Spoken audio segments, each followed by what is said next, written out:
You see, there's a whole story here about the evolution of the stop sign, right? But it's actually, this is an American site going around to this Eno guy in America, but it's still began to evolve through, thanks to momentum and years' efforts, we're going to see. They started experimenting with signs and logos, right?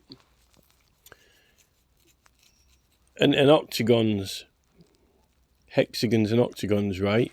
But the thing with the word octagon, we're going back to this whole meaning thing again, you know, words and meanings, you know, like people like to have creative and poetic license for meaning in words, right? The thing with octagon is that it's gone. It's got gone in it. You know, like the word people usually associate bad luck or putting a hex on someone with a hexagon, right? But the octagon is kind of like a little bit more of a, well, not square, but it looks more squarish, right? But it's still got the word gone in it, octagon, right? Now, it's actually didn't even come up with the colour until later on. We've got this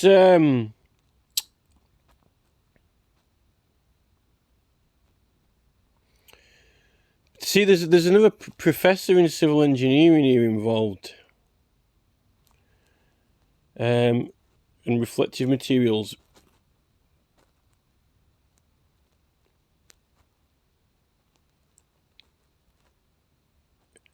He focused in New York City even at the time of the first rules of the road in 1909 and the following decades of manual police traffic.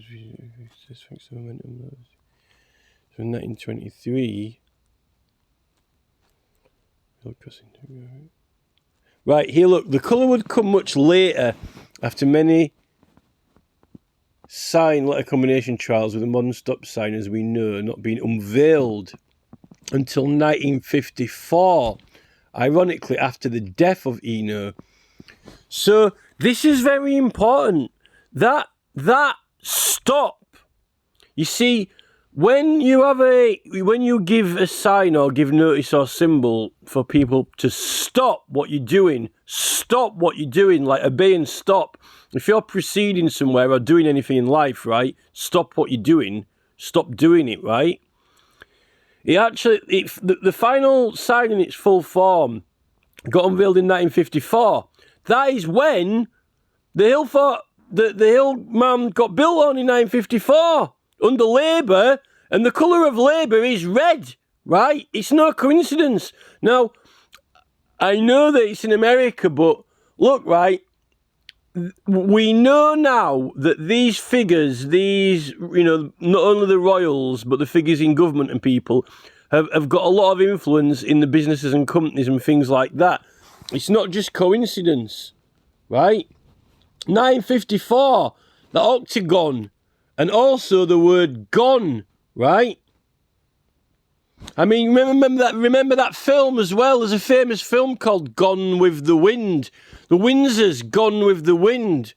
Gone with the Wind. Right? And now, we've got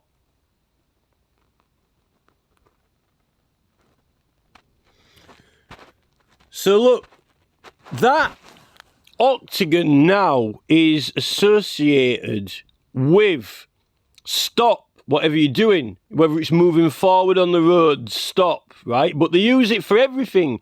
They use it, you know, for like this symbol here now on computer programs. Sometimes they use a circle, right? But usually the circle, red circle, like I'm recording this discussion now, and on my recorder there is to say that it's recording, it's got a red circle. Sometimes they use a red circle for stop, but usually it's the octagon. So it's used on computer programs to stop things, right? Now,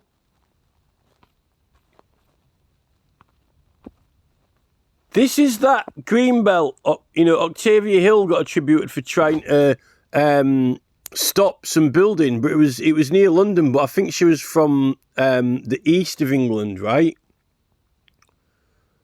And you see, look, the Queen was using in 1977 for the Silver Jubilee. See, it was 52 to 77. The Queen got crowned, right, a year or two before that hill got built on. They might have even planned it around then. They've attributed that stop sign. And actually, in that Hobkirk book as well, in that Chassis Hobkirk book, right, the local people used to call it the red house or the red mill or something like that. It's in the book. It tells you in the Chassis Hobkirk book. In that, I've actually got those pages on here.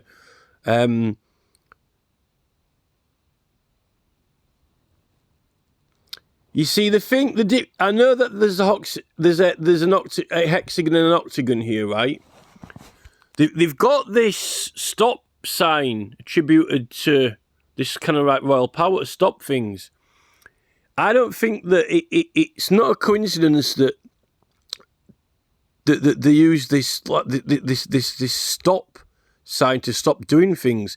And I think that, you know, because the royals, because that hill and mound is attributed to the past culture and the previous culture, I don't think that they wanted to acknowledge it. And in fact, you know, we didn't actually stop them building on it, did we? And Octavia Hill didn't actually stop them. But then later on, the term greenbelt to protect land actually ends up getting attributed to coining it. But ironically enough, councils didn't start using this greenbelt term themselves until around, it says it was around the same time as well, 1952, 1954. And if you look at that, there's actually a border around there. Now, the thing is with this stamp here, this is a hexagon, right? This is meant to be the biggest stamp in the world. It's like huge. It's over 1 meter, right? Why? It could have been a triangle. It could have been a circle. It could have had, you know, flowers on it. It's still... The thing with hex, we know that they use hex to... We've got that old term of putting a hex on someone, putting a hex on something, putting a hex on them, a curse or whatever. Now, I know this is for a foreign stamp, right? But still, within the hex, within the hexagon, they've got this, you know, flower inside, but it's still drawn and styled on the shape of the Liberty Cap. It's just like, it's absolutely the same shape as a Liberty Cap.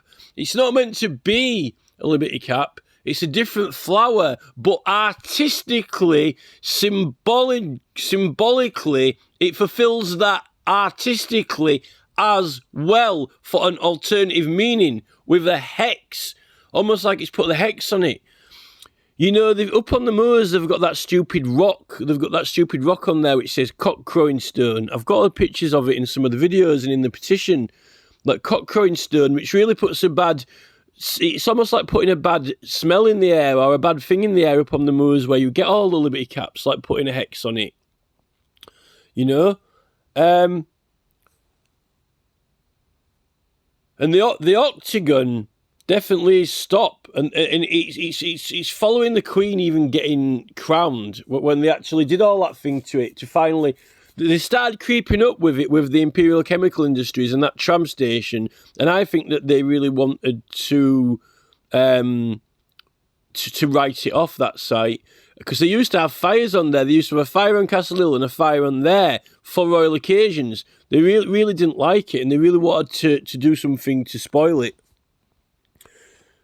Why have the biggest stamp in the world with a hex on, with a Liberty in the middle of it? And then make out that it's for another country and have loads of Arabic writing on or whatever. United Arab Emirates. And then they end up bringing a lot of Arabs in, you know. in the 70s, they actually had loads of immigration to Bradford and West Yorkshire, but also other places as well, like, Blackburn and Leicester as well, and they did trash and write off and spoil that place, and then our area was one of the areas that was targeted for mass immigration, which I'm not criticising either way on that, but, they never had a diluted immigration over the whole country, did they ever? They targeted specific places for intense immigration, our area being one of them. Well, it was actually more of a Bradford way. So, there is there's a certain symbology in this. Octavia, there's something in that Octavia Hill, right? There's something in that. And also around this 1952-3-4. And what actually happens is Labour Party gets created, and it's when the Labour Party come into council for 3 years, when it gets banged on there, and their colour is red. And also, because it was a solid Liberal voting area, So, and it did go back to Liberal after then, but I think it was in the early 70s. And funnily enough, you see, we've got 77 here. By the time we get to 77, the Liberal Party is actually stamped out. It was still going in the early 70s, and then by the later 70s, then it had gone. It's almost like wiping out the Liberal movement, the Liberal Party. And nowadays, we've actually got... They refer to these neoliberals. It's almost like they've stole the term.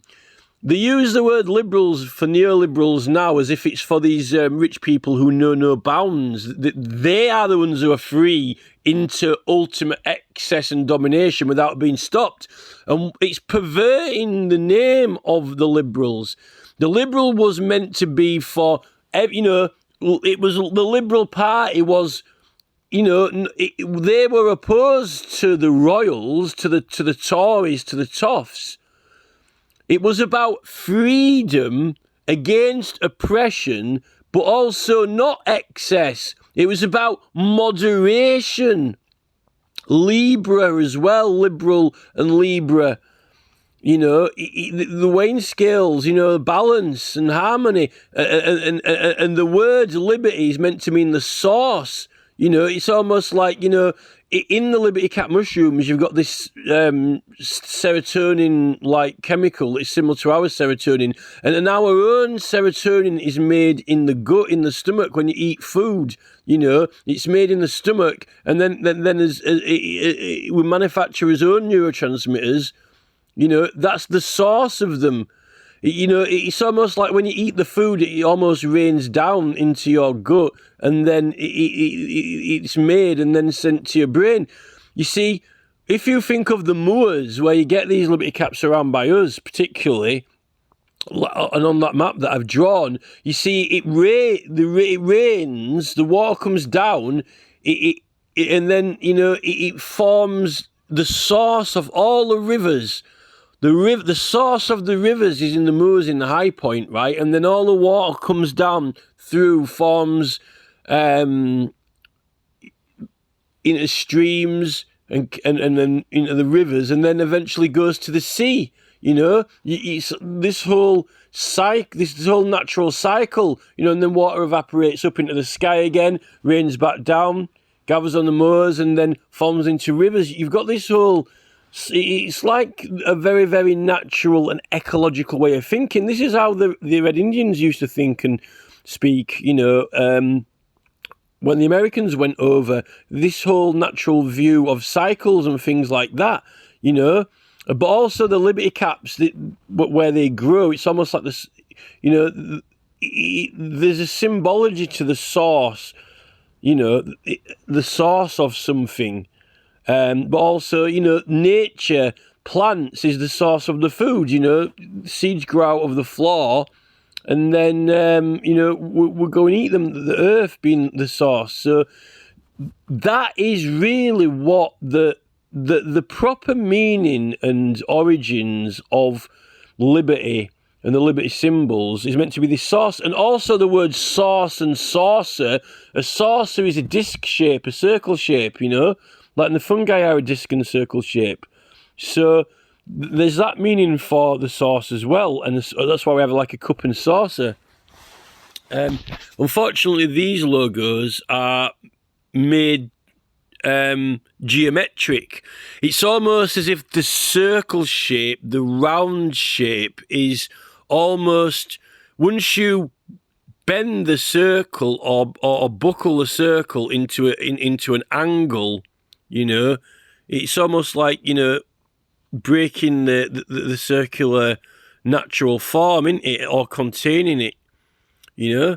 So like putting a hex on the Liberty, there, stopping it or blocking it, you know. And then we've got this, this whole Octavia Hill wanted to protect the land with a green belt of trees. Like, you know, we've got green belts of trees around the hills, but then it ends up getting pummeled and destroyed. Just happens to coincide perfectly well with this Jubilee, and they were working towards it. There is something in this. It's not, you know, these are how things happen in life.